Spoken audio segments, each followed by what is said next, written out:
Okay, good morning. Madumutag sa tanan sa mga viewers.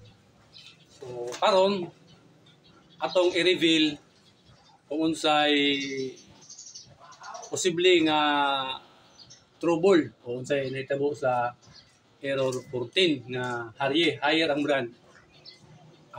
Karon nga video makabalo mo unsaon pag-repair o unsaon to pagtrabaho ang error 14. Kaya mo isang research ni nga aircon si higher inverter type window amo kining research kung unsay trouble o unsay causes sa error 14.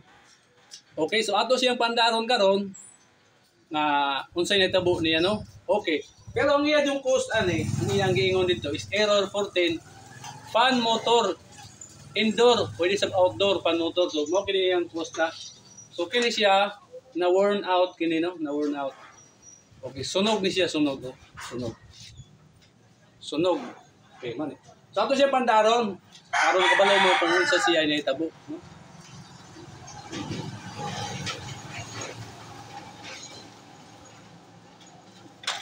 Ato siya pandaron. So nag-andar na siya karon.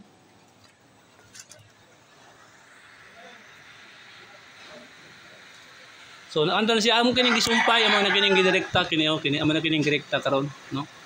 So mo kini yang nahitabo.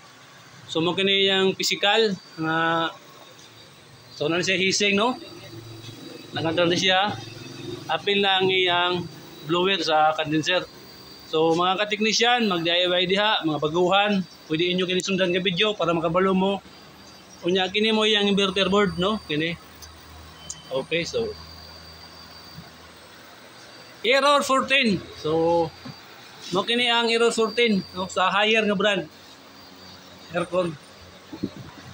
Okay, so ang iya lang cause ani ang iya aning kini lang, no? Kini sunog ning iyang connector, no? Okay, so pwede ka mo question, mo subscribe, follow ka mo sa atong mga videos. Dire. Okay, nag-andar na kay makina. So na siya karoy indicator nga nag-andar nga makina, oh. Ayan compressor motor kay na siya ice.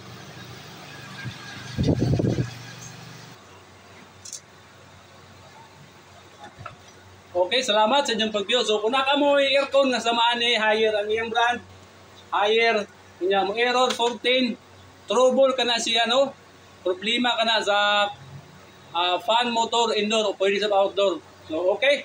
So salamat sa inyong pag-view ani.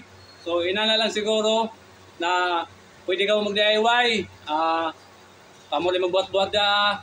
So pwede kayo mga taga-technician para ma-solve na to ang mga problema. So for more info, pwede ka mo comment, mo subscribe, mo follow. Salamat sa inyong pag-view ani nga videos. Okay, salamat.